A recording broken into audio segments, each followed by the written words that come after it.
Akhir tahun 1999, di sebuah desa kecil yang ada di Pulau Kalimantan. Saat itu sedang ramai-ramainya para warga mengawah semacam masak besar untuk acara. Di sana, ada seorang gadis yang ikut membantu mengupas bawang. Ia berbaur bersama ibu-ibu yang juga sedang menguliti rempah-rempah seperti serai, lengkuas, kunyit, jahe, dan lain-lainnya. Seorang pemuda desa yang tengah membantu mengurah isi dendangan semacam panci besar nampak sesekali melirik pada gadis manis tersebut. Hingga akhirnya, tatapan mata mereka beradu membuat si pemuda menjadi begitu salah tingkah. Menjelang maghrib, barulah bumbu-bumbu itu selesai dibuat. Maklumlah, saat itu orang-orang masih menggunakan cobek batu untuk menghaluskan rempah-rempah. Tapi justru itulah yang membuat rasa makanan zaman dulu sangat enak. Ibu-ibu yang pulang dari duduk gawi atau membantu keluarga yang punya acara, masing-masing diberikan seplastik sayur lemak dan ikan asin goreng. Mereka pulang dengan sukacita setelah seharian membantu keluarga yang akan mengadakan acara. "Mah, kita makan sama-sama ya," ujar Rahmi pada ibunya yang sedang membuat bakul dari rotan. "Kamu makan saja duluan, aku tidak lapar," jawab si ibu dengan nada yang sedikit ketus. Memang, semenjak ayahnya meninggal 1 tahun yang lalu, hubungan antara Rahmi dan sang ibu menjadi renggang. Apalagi ketika Rahmi menolak dijodohkan dengan Burhan, lelaki kaya raya di desa mereka yang mempunyai sawah luas, tanah berhektar-hektar, dan memiliki toko daging. Di pasar, yang sehari bahkan bisa menghabiskan 1-2 ekor sapi. Pasar itu terletak cukup jauh dari desa, dan Burhan adalah orang pertama yang memiliki perahu mesin terbesar di desanya untuk mengangkut sapi-sapi itu ke padang rumput yang ada di seberang desa mereka. Namun dengan mudahnya, Rahmi menolak pinangan laki-laki kaya itu dengan alasan bahwa ia tidak ingin dimadu. Rahmi masih ingat jelas perkataan ibunya sewaktu itu. "Lebih baik kau dimadu tapi bergelimang harta dibandingkan jadi istri satu-satunya tapi miskin melarat 7 turunan. Kelak kau akan menyesali keputusanmu itu, Rahmi," ujar ibunya dengan suara yang bergetar, menahan amarah yang hampir saja meledak tak berbendung. Beralih pada masa sekarang, Rahmi menghela nafas panjang. Ia sudah tak lagi kaget mendengar jawaban sang ibu. "Ya sudah, kalau begitu nanti mama makan ya. Ini sayur dan lauknya saya taruh di atas meja," ujar Rahmi. Gadis manis dengan kulit putih kuning itu dan rambut ikal mayang tersebut berjalan menuju kamarnya yang sudah tak memiliki pintu dan hanya dipasang bekas karung sebagai pengganti pintunya yang sudah rusak. Namun isi kamarnya nampak bersih dan rapi. Beberapa tapih bermotif bunga-bunga nampak terlihat rapi di dalam lemari yang juga tak lagi berpintu. Dan di sana juga ada mesin jahit peninggalan ayahnya yang sering ia gunakan untuk menjahit kain menjadikannya sebuah pakaian. Malam itu sunyi, hening. Orang-orang yang biasanya ada berlalu lalang di jalan malam itu tak kelihatan sama sekali. Rahmi melangkah menaiki tangga jamban. Ia rupanya baru saja selesai mandi dan masih mengenakan tapih sebatas dada. Saat ia berjalan melewati barisan pohon kelapa di tewang atau pinggiran sungai, terlihat ada sesosok yang berdiri di tengah kegelapan. Rahmi terperanjat. Hampir saja gayung tempat sabun yang ia bawa terjatuh. Maaf, aku sudah mengagetkanmu," ucap orang tersebut perlahan-lahan mulai berjalan ke arah Rahmi berdiri. Kau benar-benar mengagetkanku," ucap Rahmi ketika pemuda itu mendekatinya. "Maaf, sebenarnya aku sudah sedari tadi ingin berbicara denganmu," ujar si pemuda. Masih menatap lekat pada Rahmi. Tatapannya begitu tajam seakan menusuk sampai ke dalam, membuat Rahmi sedikit kikuk dan lebih memilih untuk mundur beberapa langkah. "Perkenalkan, namaku Ados. Aku keponakannya Pak Zaidi. Pak Zaidi adalah orang yang akan membuat acara itu.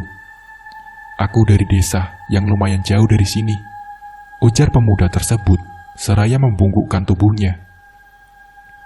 "Lalu, kau di sini buat apa? Mau mandi?" Tapi bukannya Pak Zaidi juga punya jamban," kata Rahmi. Begini. Sebenarnya, aku kemari karena ingin berkenalan denganmu. Maksudku ingin berteman denganmu. Bisakah? Maksudnya, bolehkah?" ujar pemuda yang mengaku bernama Ados itu. "Iya, tapi tidak malam-malam seperti ini kan? Apalagi sekarang kau menungguku di saat aku baru selesai mandi. Rasanya aneh saja kalau hanya ingin berteman sambil melakukan hal seperti ini," ujar Rahmi, lalu berjalan pelan meninggalkan Ados. Namun pemuda itu tidak pantang menyerah. Ia malah terus mengikuti Rahmi tanpa mengeluarkan sepatah kata pun. "Kau ini kenapa? Kalau sampai dilihat orang kau mengikuti begini, aku yang akan kena gibah. Kau paham kan?" bentak Rahmi. Aku hanya ingin berteman denganmu. Kan tadi aku sudah bilang." "Ya, apa kau tuli? Tapi kau belum memperkenalkan namamu siapa." "Rahmi, namaku Rahmi. Sekarang kau sudah tahu kan? Nah, kalau begitu, lekas pergi dari sini," bentak Rahmi. "Baiklah Rahmi, kuharap besok bisa bertemu denganmu lagi," ujar Ados tersenyum. "Dasar aneh," gumam Rahmi seraya melangkah pergi setelah Ados meninggalkannya. Suasana malam remang-remang disinari cahaya bulan yang sudah hampir sempurna. Kriat. Suara pintu kayu yang sudah berlubang dimakan rayap itu berderit saat dia buka. Bungkusan nasi di atas meja masih terlihat rapi. Sepertinya sang ibu belum juga mau memakan makanan yang Rahmi bawa tadi. Rahmi mengangkat lampu pelita yang ada di atas meja dan membawanya ke dalam kamar. Saat ia sedang mencari-cari pakaiannya, ia mendengar suara ketukan dari jendela yang mengarah ke halaman samping rumah yang dipenuhi dengan kurungan ayam milik si ibu.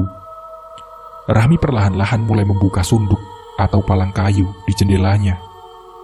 Kers, kers. Suara seperti goresan-goresan yang berada di luar jendela. Semula, Rahmi mengira suara-suara itu merupakan ulah dari pemuda aneh itu yang ia temui tadi. Namun nyatanya, ketika pintu terbuka, berdiri sesosok berbalut kain putih lusuh yang di bagian hidungnya masih lagi menempel kapas. Itu pocong! Brak! Jendela itu pun tertutup dengan keras, membuat ibunya kembali menegurnya dengan nada yang ketus. Kenapa lagi itu, Mi?" Suara ibunya dari kamar sebelah. Rumah mereka memang tidak terlalu besar, hanya berukuran 5x7 meter.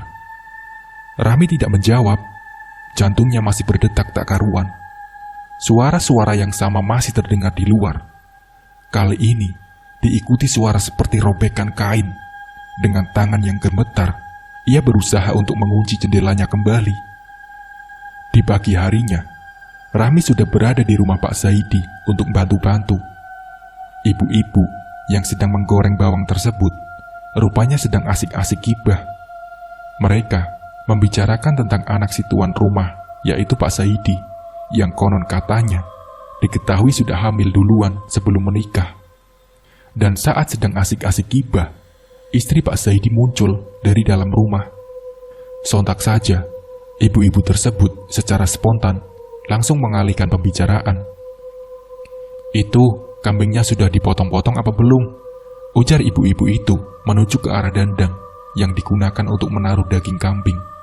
"Sudah," jawab yang lainnya juga nampak gugup. "Rahmi?" Iya Bu," jawab Rahmi ketika istri Pak Zaidi memanggilnya. "Sini, ikut saya sebentar." Rahmi perlahan berdiri. Ia menyapu-nyapu tangannya pada tapih yang ia kenakan sebelum menghampiri Bu Inun. Rupanya, wanita itu membawa Rahmi untuk masuk ke dalam rumah, menemui Ados yang duduk diapit oleh orang tuanya. Saat itu, ia disuruh duduk. Rahmi memang sudah tak enak hati. Ada apa, Bu? Tanya Rahmi sedikit terbata. Sebentar ya, ucap Bu Inun seraya berjalan ke arah ruangan dapur miliknya. Dan dari sana, keluarlah ibunya Rahmi dengan raut wajah cerah tak seperti biasanya. Rahmi semakin kalut. Ia seakan-akan sudah tahu maksud dan tujuan orang-orang itu.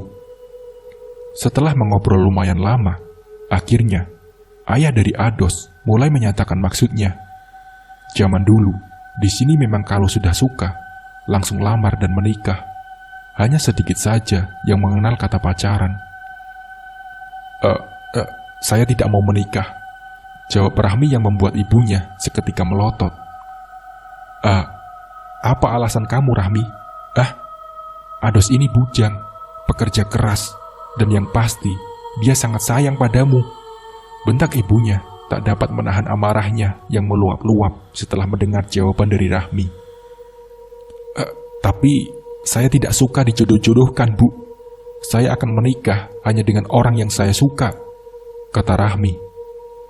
Laki-laki seperti apa lagi yang kau cari ya? Yang beristri, yang duda, dan sekarang yang bujang mau melamarmu, kau masih saja menolak. Apakah kau mencari laki-laki seperti Pujung? Bentak Mama Rahmi. Mama tidak akan mengerti, Mah. Saya hanya tidak ingin menikah untuk saat ini, kata Rahma. Jelas saja, aku tidak mengerti pemikiranmu saat itu, sahut ibunya geram. Tiba-tiba, Rahmi mulai merasakan sakit di kepalanya. Rasa sakit yang sama ketika Duda tempo hari itu melamarnya. Rahmi mulai memegang kepalanya, hingga saat ia akan beranjak, tubuhnya ambruk di hadapan semua orang yang berada di rumah tersebut. Ibunya hanya melirik sekilas, lalu hendak keluar meninggalkan Rahmi. Wajah Ados sangat terlihat cemas. Ia berusaha menyadarkan Rahmi. Ujung-ujung jari gadis itu juga terasa sangat dingin sekali. Bu, ini Rahmi benar-benar pingsan, Bu, ujar Bu Inun. Mendengar perkataan Bu Inun, ibunya Rahmi seketika panik. Ados kesana kemari mencari minyak angin. Setelah minyak angin didapat, Ados izin untuk memijat kepala Rahmi. Wajah pemuda itu sangat tulus. Ibunya Rahmi sangat menyayangkan pemuda sebaik itu batal jadi menantunya. Beberapa saat kemudian, Rahmi mulai sadar. Gadis itu mengerjap-erjapkan matanya, dan saat ia melihat wajah Ados, Rahmi lantas langsung bangun. Malam itu, Rahmi seperti biasanya. Ia baru saja pulang mandi dan berjalan pulang ke rumah. Langkahnya terhenti ketika sayup-sayup mendengar suara lirih memanggil namanya dari arah belakang. Rahmi memegang erat-erat gayungnya, lalu perlahan-lahan menoleh ke belakang. Nafasnya langsung terasa sesak ketika melihat sosok pocong yang berdiri hanya beberapa meter darinya sekarang. Rahmi berlari sekuat tenaganya, menghindari pocong tersebut. Namun ketika ia menoleh lagi ke belakang, pocong itu masih mengejarnya. Tapi anehnya, pocong itu tidak melompat-lompat seperti kisah-kisah yang pernah ia dengar. Ia bergerak seolah diterbangkan angin dan melesat cepat mengejar Rahmi. Brak! Teriak Rahmi ketika tubuhnya terjatuh dan menimpa akar pohon yang membantang di tanah. Semua menjadi gelap. Suhu tubuh Rahmi sangat panas. Ia terserang demam setelah kejadian malam itu. Wajahnya pucat dan terus-menerus gelisah. Ia masih terbayang-bayang saat-saat terakhir sebelum ia tak sadarkan diri. Ujung kaki pocong itu mengambang tak menyentuh tanah. Bahkan ujung rumut-rumut kainnya pun sama sekali tak tersentuh oleh tanah. Pocong itu, gumam Rahmi. Saya rasa Rahmi ini seperti terkena sesuatu yang membuatnya sulit untuk menerima lawan jenis. Kalau menurut saya, apa tidak sebaiknya dia diobati dulu, ujar ibunya Ados kala itu. Mah, panggil Rahmi membuyarkan lamunan sang ibu. Kenapa lagi teriak-teriak begitu? Mau menyusu? Sahut ibunya dengan nada ketus. Itu mah, nasi dalam panci kok basi? Tanya Rahmi. Ah, basi? Baru tadi siang ku masak, ujar ibunya seraya beranjak dari duduk. Dan anehnya, ketika ibunya membuka tutup panci, rupanya nasi tersebut tidak basi sama sekali. Kamu ini Mi, berbohong tidak kira-kira, kata mamanya. Tadi nasinya saya lihat memang basi, Mah. Basi matamu. Aroma pandanya menyengat begini dibilang basi, bentak Mama Rahmi. Rahmi pun terdiam. Ia tak bisa berkata-kata. Apa yang ia lihat tadi benar-benar berbeda dengan apa yang ibunya lihat. Dari luar, terdengar suara seseorang mengucapkan salam. Saat tahu siapa yang datang, Rahmi cuma mengintip dari jauh. Ibunya terlihat sangat akrab sekali dengan pemuda itu. Di keesokan harinya, setelah pulang dari mencari sayur dan umbut-umbutan di pinggiran hutan, Rahmi bertemu Ados yang sedang memperbaiki pintu rumah mereka. Pemuda itu sekilas melebarkan senyumnya ketika Rahmi menatapnya. Ngapain sih dia? Batin Rahmi seakan tak terima. Pemuda itu terus-terusan mencari perhatian pada ibunya, yang tentu nanti akan membuat dia semakin dibenci oleh sang ibu. Setelah meletakkan sayur pakis dan umbut-umbut yang ia dapat, Rahmi bergegas mandi ke sungai, karena ia sudah merasakan gatal-gatal di sekujur tubuhnya. Selesai mandi dan berpakaian, barulah Rahmi mulai menyiangi sayur pakis dan juga umbut-umbutnya. Cabai dan bawang putih, tak lupa ia juga menggoreng ikan asin dan membuat sambal limau. Aroma masakan Rahmi membuat Ados meneguk liur. Setelah siap makan, rupa-rupanya Ados pun juga dia ajak makan oleh sang ibu, membuat Rahmi sedikit kesal. Namun karena perutnya juga terasa lapar, akhirnya mereka pun makan bertiga dengan sangat lahap. Tak henti-hentinya Ados memuji rasa makanan Rahmi. Tapi gadis manis itu cuma diam dan malah memasang muka yang tak suka. Malam itu, ibunya Rahmi tidak ada di rumah. Entah kemana beliau pergi, sama sekali tak memberitahu Rahmi. Rintik-rintik hujan di keheningan malam itu membuat Rahmi gelisah. Ia bahkan tak bisa menutup matanya, meski ruangan kamarnya itu sudah terpasang 4 buah lampu di setiap sudutnya. Mama kemana ya? Kenapa belum pulang juga? Gumamnya gelisah dan hampir menangis. Suara dari pintu terbuka dan suara langkah kaki terdengar mondar-mandir di luar kamar, membuat Rahmi semakin was-was. Apa mungkin itu ibunya? Tapi kenapa langkahnya seperti itu? Dek, dek, dek. Suara itu sangat keras dan mengagetkan Rahmi, mirip seperti ketukan. Namun, dengan perasaan campur aduk, perlahan-lahan, Rahmi memberanikan diri untuk mengintip dari celah lubang yang berada di samping jendela. Rahmi melihat sosok putih berjambung itu tengah menghantamkan kepalanya ke jendela kamar Rahmi. Seketika, detak jantung Rahmi berpacu dengan cepat. Ia menutup wajahnya dengan selimut. Rahmi menangis ketakutan. Untuk bersuara saja, ia sudah tak mampu. Dan saat-saat seperti itu, ia hanya bisa berharap kalau ibunya cepat pulang.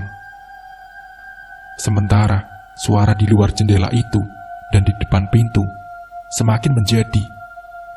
Rahmi, Rahmi. Suara parau dan lirih memanggil-manggil namanya berulang-ulang kali.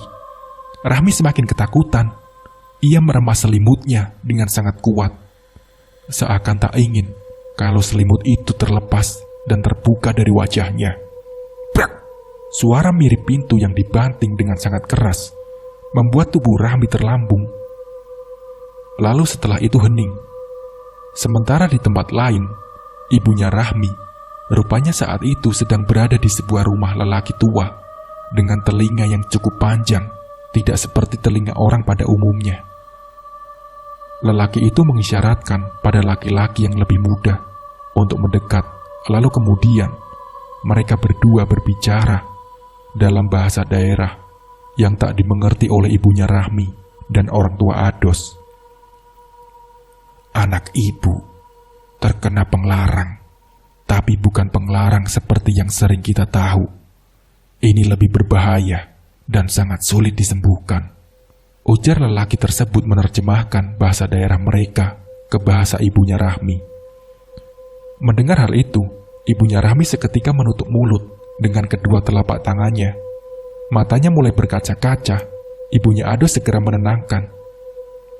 Lalu, apa ada cara untuk menghilangkan penglarang itu? Tanya ayah Ados. Sesaat kemudian, laki-laki tua itu dan si laki-laki muda mulai berbicara lagi. Kali ini, mereka berdua sepertinya sedang berdebat. Itu bisa-bisa diketahui dari intonasinya. Maaf sebelumnya, kata ayah saya, bisa saja disembuhkan. Tapi risikonya besar dan tingkat kegagalannya sangat tinggi, ujar si laki-laki muda. Apa risikonya? Nyawa? Ayah Ados menatap kepada istrinya dan ibunya Rahmi secara bergantian. Nyawa siapa? Tanya ibunya Rahmi kemudian. Anak ibu, karena ini bukan sembarangan penglarang dan sangat sulit untuk disembuhkan, ucap si lelaki muda kembali mengulang kata-katanya. Ya Tuhan, separah itukah? Gumam ayah Ados. Lalu bagaimana baiknya? Tanya ibu Ados pada ibunya Rahmi yang nampak masih sangat syok. Aku tidak bisa membuat keputusan sekarang. Biarkan aku berpikir dulu, karena ini menyangkut nyawa anakku, ucapnya bergetar. Saat di perjalanan pulang, ibunya Rahmi terus memikirkan bagaimana sikapnya selama ini pada anak gadisnya itu. Maafkan mamamu ini Rahmi, isaknya. Wanita setengah baya tersebut berjalan dengan tergesa di tengah malam yang sunyi. Hanya suara jangkrik dan kodok yang masih terdengar saling bersahut-sahutan satu sama lainnya. Tanah di sekitar jalanan terasa becek karena diguyur hujan, dan rintik-rintik air hujan yang tadinya singgah di dedaunan mulai terusir ke tanah. Saat sampai di rumahnya, ibunya Rahmi lantas langsung masuk ke dalam kamar anak gadisnya itu, dan terlihat Rahmi sedang berbaring dengan tubuh yang terbungkus selimut. Rahmi. Perlahan-lahan, Rahmi membuka matanya. Ia kaget bercampur senang ketika sang ibu memeluknya untuk pertama kali setelah sekian lama tak saling berbaikan. Mama kenapa? Kata Rahmi. Mama minta maaf Rahmi. Mama sudah banyak salah padamu, ucap ibunya terisak. Mama tidak pernah salah sama saya. Saya memang pantas diperlakukan seperti itu karena saya anak yang durhaka, selalu membantah perkataan orang tua, tidak pernah menurut, kata Rahmi dengan suara yang serak. Kita berobat ya nak, nanti kita berobat, kata mamahnya. Berobat? Tapi saya tidak sakit apa-apa mah, kata Rahmi.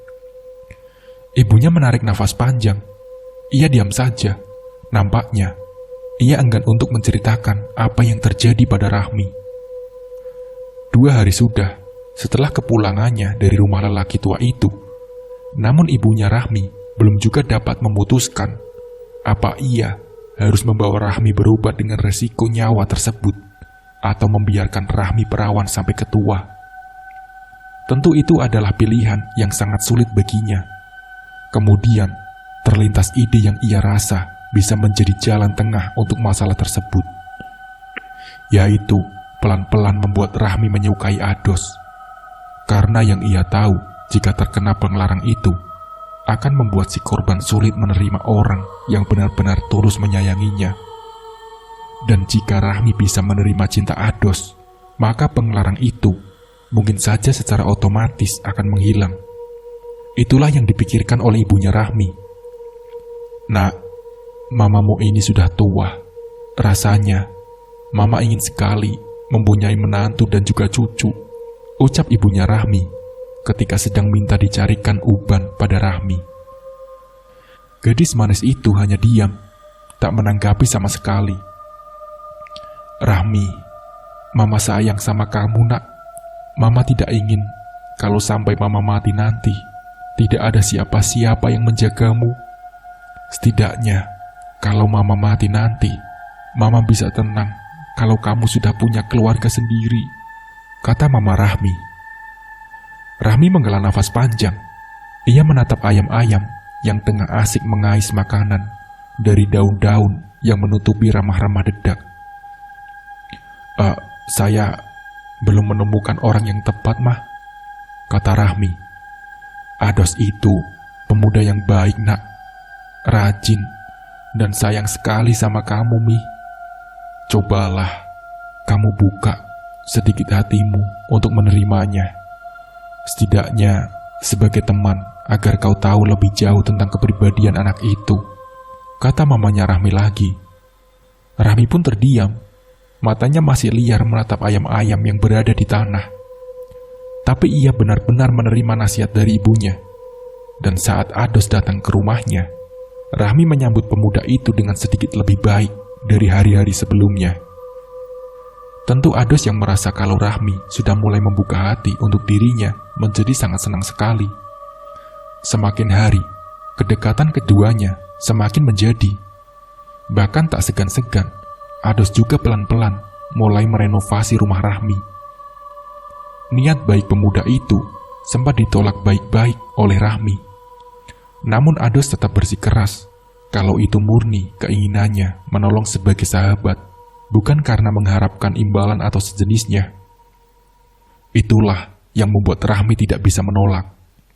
Dan selama merenovasi rumah itu, kedekatan keduanya semakin terasa.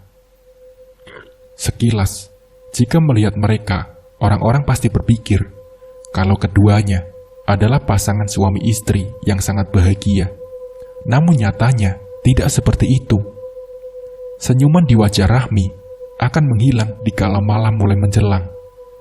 Karena semakin lama, sosok pocong itu malah semakin sering menampakkan wujudnya yang sangat menyeramkan itu pada Rahmi. Bahkan, pernah suatu malam ia terbangun dengan tubuh yang tidak bisa digerakkan. Di samping tempat tidurnya, berdiri sosok pocong itu lagi. Membuat Rahmi menangis dalam ketidakberdayaannya. Untung saja, ada seekor kucing yang tengah mengejar tikus dan tak sengaja mencakar kaki Rahmi.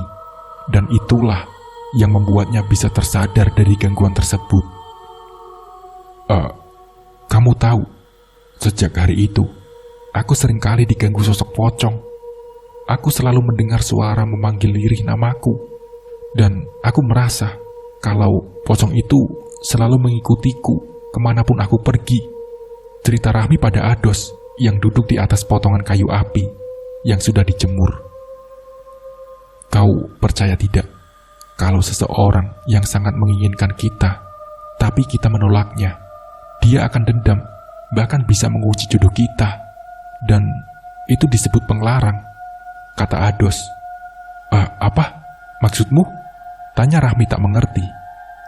Intinya, aku rasa ada yang dendam padamu dan menguji jodohmu agar kau menjadi perawan tua, kata Ados lagi. Apa iya? Tapi aku tidak terlalu yakin dengan hal itu, karena aku merasa aku baik-baik saja. Hanya saja aku memang belum lagi menemukan jodoh yang sesuai untukku, jawab Rahmi. Ados pun menghela nafas panjang. Tangannya meraih bulu ayam yang terbang tertiup angin. Lalu, kau rasa pocong itu kenapa bisa sampai mengganggumu seperti itu? Tanya Ados. Kemudian Rahmi terdiam. Ia memikirkan sebab pocong tersebut terus mengganggunya. Mungkin karena aku menginjak kuburannya, atau bisa juga karena aku melakukan sesuatu yang buruk tanpa sadar, lalu memancing kemarahannya padaku, jawab Rahmi. Ados menggeleng sambil tersenyum.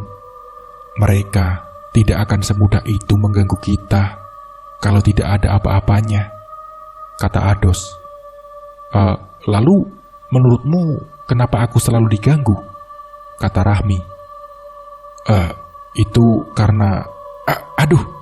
Belum selesai Ados menjawab pertanyaan dari Rahmi, ia tiba-tiba saja merasakan sakit yang teramat sangat di bagian kepalanya. Hidungnya yang mancung mulai mengeluarkan darah segar, membuat Rahmi langsung panik dan berteriak memanggil ibunya.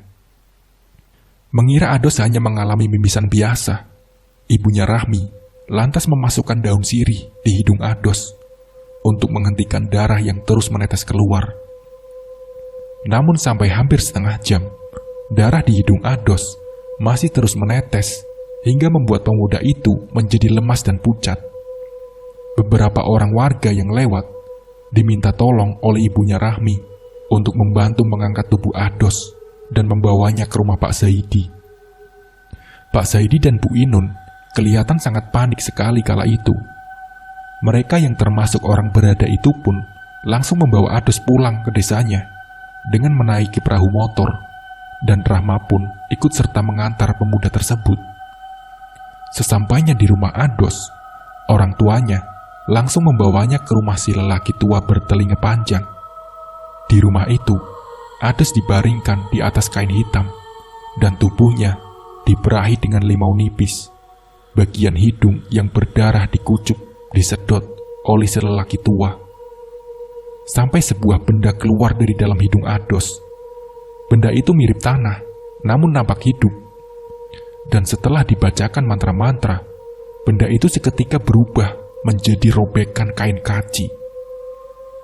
Suaminya marah, ujar si laki-laki muda itu menerjemahkan bahasa si lelaki tua. Suami siapa? Tanya ibunya Ados. Si lelaki muda kembali berbicara dalam bahasa daerah dengan si lelaki tua yang merupakan ayahnya tersebut. Suami dari perempuan itu tunjuk si lelaki muda ke arah Rahmi, yang seketika menjadi perhatian kedua orang tua Ados. Rahmi yang bingung bercampur kaget setelah mendengar perkataan si lelaki muda itu langsung membantah. Maksudmu suami siapa? Jangan sembarangan menuduh. Aku saja belum pernah menikah, bentak si Rahmi. Secara nyata, kau memang belum menikah, tapi secara gaib, kau sudah mempunyai suami. Dialah yang selalu mengikutimu kemanapun kau pergi. Apa kau tak menyadarinya? Kata si lelaki muda itu. Rahmi pun terdiam. Ia mengerjap-ngerjapkan matanya. Ia masih belum mengerti perkataan si lelaki tersebut. Singkatnya saja, kau terkena penglarang kawin mayit. Kau sudah dinikahkan oleh seseorang dengan mayit. Seseorang yang menyimpan dendam padamu. Dan sejak saat itu dimulai, kau tak bisa bila disukai ataupun menyukai seseorang. Kalaupun ada yang memaksa menyukai, atau kau sukai orang itu, akan diganggu oleh suamimu. Dan mungkin saja, selama ini, kau sudah pernah melihat wujud dari suamimu itu kan? Sosok berbalut kain putih, atau yang biasa disebut pocong, kata si lelaki muda itu. Rahmi pun tertegun, seakan tak percaya. Tapi bila ia pikir-pikir lagi, perkataan orang itu memang benar adanya. Selama ini, bila ada yang ingin melamarnya, pasti ia akan melihat penampakan pocong yang menyeramkan. Percakapan mereka terpotong karena si lelaki tua mulai membacakan sebuah doa dalam bahasa yang tak mudah dipahami. Tapi alunan doa itu mirip seperti nyanyian. Perlahan-lahan, Rahmi merasakan seluruh tubuhnya merinding. Hawa dingin menyergap tubuhnya. Ketika si lelaki tua berkali-kali membunyikan gelang kemerincingnya di atas tubuh Ados yang masih terbaring, sebuah jeruk nipis segar diputar-putar di atas dahi Ados. Dan itu dilakukan berkali-kali. 7 buah nipis itu dibelah oleh si lelaki muda. Dan anehnya, isi jeruk nipis itu yang tadinya segar, kini menjadi layu dan berbau busuk, membuat orang-orang yang berada di sana terperangah. Tiba-tiba, ada angin yang sangat kencang menghantam pintu dan jendela rumah tersebut, membuat si lelaki tua nampak geram. Ia pun berdiri dan mengambil sebiji telur ayam kampung. Telur itu ia dekatkan pada bibirnya, lalu sambil berjalan ke arah pintu, ia membacakan sesuatu pada telur tersebut, dan kemudian melemparkannya ke halaman rumah. Dar! Telur itu meledak seperti petasan, dan anehnya, angin yang sebelumnya ribut, kini seketika menjadi tenang kembali. Rahmi pun melongo setelah melihat fenomena yang tak biasa itu. Ados masih tak sadarkan diri ketika ia dimandikan dengan air rendaman mayang. Namun beberapa jam kemudian, pemuda itu mulai perlahan sadar. Wajahnya begitu pucat. Untuk kebaikan dia, biarkanlah sampai sembuh nanti di sini. Karena kalau dibawa pulang, ayah saya takut akan terjadi sesuatu yang lebih lagi daripada ini. Karena suami dari perempuan itu sudah tahu kalau istrinya juga sudah mulai timbul rasa terhadap laki-laki itu. Ujar si laki-laki muda itu. Bisakah kau jangan sebut suami atau istri? Aku risih, tahu nggak? Maaf, tapi memang begitu. Lalu, mau bagaimana lagi? Ujar si lelaki muda itu. Akan tetapi, ia akhirnya menunduk setelah ditatap tajam oleh si lelaki tua. Laki-laki tua tersebut mulai berbicara dengan nada yang mirip seperti orang bergumam. Ayahku mengatakan, kau mau bagaimana sekarang? Apa penglarang itu dibiarkan saja atau dihilangkan? Kalau dihilangkan bisa, ujar Rahmi. Bisa, tapi resikonya nyawamu kalau kita gagal. Rahmi pun terdiam. Itu pilihan yang berat baginya. Bila diiyakan, lantas bagaimana jika nanti gagal? Maka itu sama halnya bunuh diri. Tapi kalau ia tak mencoba, berarti dia rela sampai ketua tak akan pernah bisa memberikan menantu ataupun cucu pada ibunya. Rahmi menarik nafas panjang. Lalu dengan mantap, ia memutuskan untuk mencoba menghilangkan penglarang tersebut. Karena banyak hal yang membuatnya harus mencoba itu, terutama ibunya. Setelah orang tua Ados pulang, Rahmi diajak untuk mencari daun sawung di pekuburan oleh si laki-laki muda. Di sana, mereka bercerita tentang banyak hal.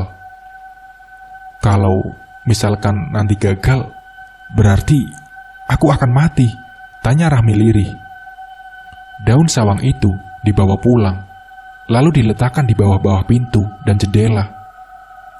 Kain kafan sudah dipersiapkan terbuka di atas lantai, seperti dengan bunga-bunga khas pemakaman. Itu kain kafan untuk apa? Tanya Rahmi. Untukmu, jawabnya. Berarti aku pasti mati, ujar Rahmi setengah menjerit. Shh, nanti ayahku marah.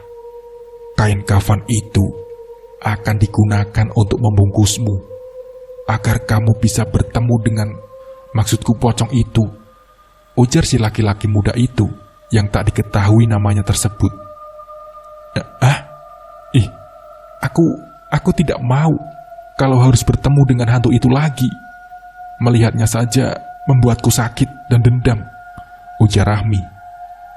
Kau ini, kalau sampai ayahku mendengar ucapanmu itu, sah-sah saja, dia pasti tak akan membantumu. Tapi aku tidak mau bertemu sosok itu lagi.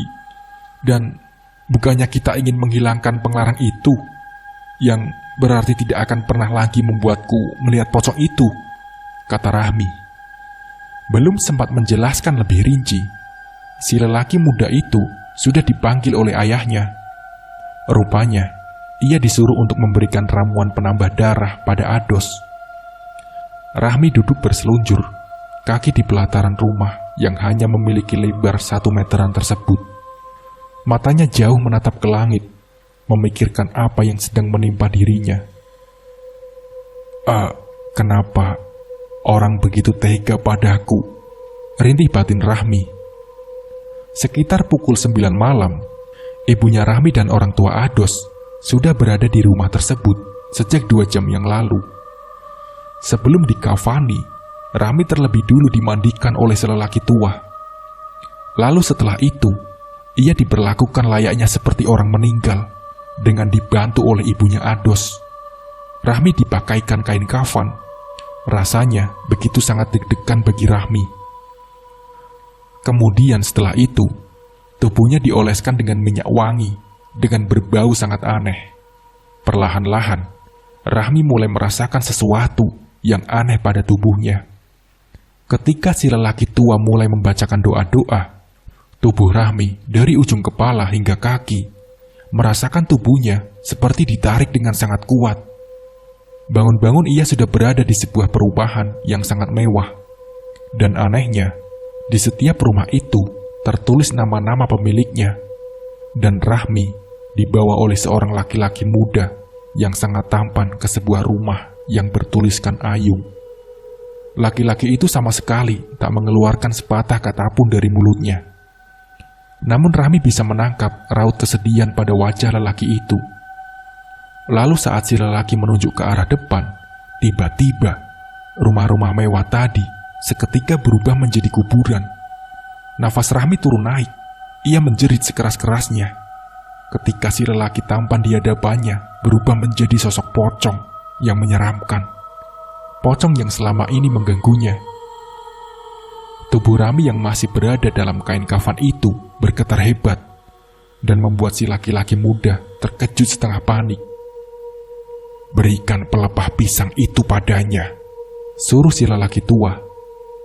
Pelepah pisang berukuran kecil tersebut diletakkan di atas tubuh Rahmi. Lalu si lelaki tua melanjutkan dengan memberikan lagi minyak aneh yang sebelumnya di kepala Rahmi. Tubuh Rahmi kembali tenang, sementara ibunya yang duduk di sudut ruangan hanya bisa menangis dan berdoa. Si lelaki tua membisikkan sesuatu di dekat telinga Rahmi, lalu kembali menambung tawari tubuh Rahmi. Cukup lama setelah itu, Rahmi tak juga kunjung siuman, meski sudah beberapa kali dipanggil namanya. Suasana pun menegang. Angin kencang yang menghantam atap rumah tersebut menimbulkan suara yang sangat gaduh. Api perain yang digunakan untuk membakar gaharu tiba-tiba mati begitu saja. Saat pintu rumah terbuka dengan sangat keras, terlihat sosok pocong tengah melayang-layang di depan pintu, membuat si lelaki muda menundukkan kepalanya. Sebuah pelepah pisang diambil oleh si lelaki tua dan beberapa kali dipukulkan ke lantai sampai hancur. Dan anehnya, pocong itu akhirnya menghilang. Rahmi pun batuk setelah diberikan air. Si lelaki muda bergegas membuka ikatan kain kafan tersebut. Rahmi terlihat lemas dan syok berat. Ia bergetar hebat, ketakutan. "Siapa namanya?" ujar si lelaki muda bertanya pada Rahmi. Nama siapa?" ujar Rahmi balik bertanya. Si lelaki muda nampak memandang ayahnya. Mereka kembali berbicara dalam bahasa daerah yang tak dimengerti. Setelah keadaan Rahmi sudah mulai tenang, barulah ia kembali menanyakan tentang nama si pocong yang merupakan suami gaib dari Rahmi. "Ayung, aku melihat nama itu di rumahnya." "Ayung," gumam si lelaki tua mengulang kembali nama yang diucapkan oleh Rahmi. Di pagi harinya, hari itu keadaan Ados sudah lumayan membaik, meski ia masih merasakan lemas di sekujur tubuhnya. "Ayahku bilang kalau dia mengetahui pemuda itu, karena dulu dia pernah berobat di sini," ujar si lelaki muda. Tapi bukannya ini sudah berakhir? Aku sudah terbebas dari penglarang itu kan?" kata Rahmi. Si lelaki muda menggeleng pelan. "Belum. Tadi malam itu hanya awalnya saja. Kita justru harus membongkar makam pemuda yang kau lihat semalam, lalu mengambil semua benda milikmu yang sudah diletakkan seseorang di dalam sana. Benda yang membuatmu menjadi terikat dengan sosok itu, ucap si lelaki muda itu. Rahmi pun menunduk lemas. Ia kira semuanya sudah berakhir, tapi nyatanya proses itu baru saja dimulai. Tapi kita akan lebih mudah, karena ayahku tahu siapa pemuda itu. Kita hanya perlu membongkar kuburannya saja, lanjut si laki-laki muda itu. Hari itu, si laki-laki tua berangkat seorang diri, entah mau kemana. Dan saat pulang, ia membawa kabar yang kurang mengenakan. Rupa-rupanya, di daerah pemakaman si pemuda itu yang bernama Ayung tersebut, ada orang yang baru saja meninggal. Dan mereka tidak bisa langsung membongkar kuburan milik Ayung. Ketika ada yang baru dikuburkan di sekitarnya, entah karena apa. Dan mereka harus menunggu, setidaknya sampai 3 hari. Dan selama itu pula, Rami harus dikurung di dalam rumah itu. Singkat cerita, 3 hari pun berlalu. Malam itu dengan dibantu oleh ayahnya Ados, mereka bertiga berangkat menuju kuburan di mana jasad Ayung dimakamkan. Rintik-rintik hujan membuat suasana malam itu menjadi lebih dingin dari biasanya. Mereka berdua mulai menggali, sementara si lelaki tua dengan santainya duduk di salah satu pohon tumbang yang ada di tengah pemakaman. Ketika patinya sudah terasa, mereka berdua lantas memanggil si lelaki tua, dan ketika dibuka, nampak posisi tulang belulang Ayung sudah berpindah, dan di sampingnya ada sebuah buntalan pocong kecil yang ketika dibuka berisi celana dalam, rambut, dan juga gambar yang merupakan milik Rahmi. Si lelaki tua menyuruh si lelaki muda untuk mengembalikan posisi tulang belulang tersebut, lalu kemudian segera menutup kuburannya kembali. Setelah mereka selesai dengan tugasnya, si lelaki tua lantas membakar semua barang-barang tersebut dan kemudian menyiramkan air di atas pusara makam Ayung. Api yang membakar benda-benda itu menjadi sangat besar, padahal saat itu sedang gerimis. Di sepanjang perjalanan, ayahnya Ados mencium bebauan aneh yang tidak diketahui dari mana asalnya. Saat akan menegurnya, si laki-laki muda menggeleng, mengisyaratkan untuk tetap diam dan tak menegur apapun. Sesampainya di rumah, si lelaki tua langsung menyuruh Rahmi untuk mengganti pakaiannya dengan kain hitam yang sudah direndam di dalam air jeruk nipis. Rahmi lalu dimandikan di dalam lingkaran kain hitam. Bagian kepala, tangan, kaki, dan punggungnya juga dipukul dengan satu tangkai mayang sampai butiran-butiran bijinya terlepas. Setelah selesai mandi, Rahmi diberikan wewangian dari kemenyan dan disuruh untuk meminum air kelapa muda. "Bagaimana perasaanmu?" tanya si laki-laki muda. Rasanya jauh lebih baik sekarang," jawab Rahmi. "Untungnya ritual kita tidak diganggu oleh orang yang mengenakan penglarang padamu. Kalau tidak, aku tidak bisa bayangkan apa yang akan terjadi padamu," ujar si lelaki muda. "Ini kau makan selama 7 hari berturut-turut, dan di setiap kau memakannya, hakikatkan terlebih dahulu." Lanjutnya seraya memberikan sesuatu yang mirip seperti buah, namun hitam seperti arang, dan baunya sangat tidak nyaman sekali. 7 hari setelah berlalu, keadaan sudah jauh lebih baik. Kini Rahmi tak pernah lagi melihat penampakan-penampakan pocong di sekitarnya, dan keadaan Ados juga semakin baik. Dan rencananya, bulan depan mereka akan dinikahkan. Konon, Ayung adalah seorang pemuda desa yang berwajah tampan dan berpawakan bagus. Dia juga pekerja keras dan sangat disayang oleh orang tuanya. Namun nasib tak selamanya bagus. Ayung terserang sebuah penyakit yang perlahan mulai menggerogoti tubuhnya, hanya membuatnya menjadi sangat kurus bagai tengkorak hidup. Ia juga pernah berobat pada si lelaki tua, namun karena sakitnya itu bukan dari gangguan, santet, dan lain-lain, si lelaki tua tak bisa menolongnya. Dan pada saat itu, rumah sakit berada sangat jauh dari desa tersebut. Hingga lama tak terdengar lagi kabarnya, dan ternyata Ayung sudah meninggal.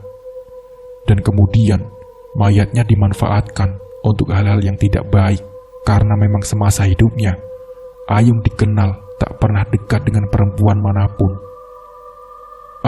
Memangnya kenapa harus mayat orang yang belum kawin? Tanya Rahmi. Penglarang ini sangat berbahaya bila mayat itu tidak benar-benar perawan atau perjaka. Maka nyawamu menjadi taruhannya, ujar si lelaki muda.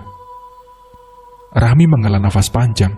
Ia tak menyangka ada orang yang senekat itu untuk membuatnya menjadi perawan tua. Sungguh kejam. 2 bulan setelah kejadian itu, Rahmi dan Ados akan segera dinikahkan. Dan kedua belah pihak keluarga masing-masing pun sudah memutuskan tanggal dan bulannya. Dengan perasaan bahagia, mereka berdua mendatangi rumah si lelaki tua untuk mengundang mereka berdua ke acara pernikahannya. Namun sesuatu tak disangka, rupanya telah terjadi. Si lelaki tua meninggal sebulan setelah mengobati Rahmi. Menurut penuturan si lelaki muda itu, karena ia diserang secara gaib oleh dukun yang melakukan ritual penglarang kawin mayit tersebut. Dan karena kurangnya kehati-hatian, atau mungkin karena sudah ajalnya, beliau meninggal dengan keadaan yang cukup tragis. Nah, seperti itulah ceritanya. Semoga cerita ini bisa menjadi pembelajaran untuk kita semua. Mungkin cukup sekian dari saya. Wassalamualaikum warahmatullahi wabarakatuh.